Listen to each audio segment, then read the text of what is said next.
మిత్రులారా ఎక్కువ టైం తీసుకొని ఎండ బాగా కొడుతుంది పావు గంట సూటిగా సుత్తి కొట్టకుండా సూటిగా మాట్లాడి బంద్ చేస్తా ఓకే వేదిక మీద ఉన్న పెద్దలు పేర్లు కూడా తీసుకుంటలేను టైం ఖరాబ్ అవుతుందని వేదిక మీద ఉన్న పెద్దలు మా గజ్వేల్ అక్క చెల్లెళ్లకు అన్నదమ్ములందరికీ శిరస్సు వంచి నమస్కారం తెలియజేస్తా ఉన్నా ఇవాళ సాయంత్రం 5 గంటలతో ఎన్నికల ప్రచారం ముగియబోతా ఉన్నది ఎప్పట్లాగా కాంగ్రెస్ ఓడు బీజేపీ ఓడు వచ్చి మాయ మాటలు చెప్పిపోయింది మరి ఎల్లుండి 13వ తారీఖు నాడు డబ్బల ఓట్లేసేది ఉన్నది మన వెంకట్రామరెడ్డి గారి మాటలు విన్నారు ఇప్పుడు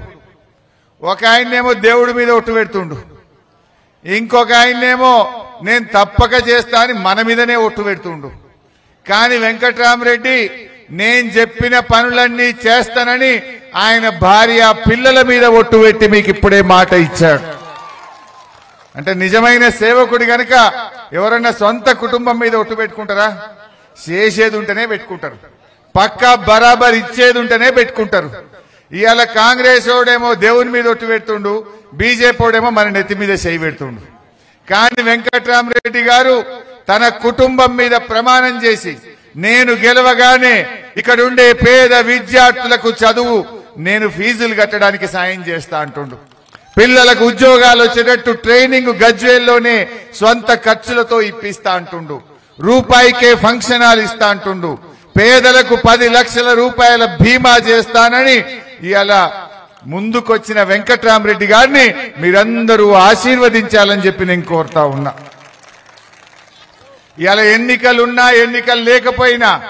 ప్రజల మధ్య ఉండేది ప్రజల కోసం పనిచేసే పార్టీ బీఆర్ఎస్ పార్టీ ఒకటే విషయం కేసీఆర్ రాకముందు గజ్వేల్ ఎట్లుండే కేసీఆర్ వచ్చినాక గజ్వేల్ ఎట్లయిందో మీ గుండె మీద చేసుకొని ఆలోచించండి 10 ఏళ్ల కింద కేసీఆర్ రాకముందు గజ్వేల్ ఏముండే మంచినీళ్లు లేవు రోడ్లు లేవు అన్ని గతుకుల రోడ్లే ఇవాళ గజ్వేల్ ఇటు చూస్తే వెజ్ నాన్ వెజ్ మార్కెట్ అటు చూస్తే అందమైన అద్భుతమైన ఆసుపత్రి అటు చూస్తే పాండవుల చెరువు ఇటు చూస్తే రైల్వే స్టేషన్ ఇటు చూస్తే ఎడ్యుకేషన్ హబ్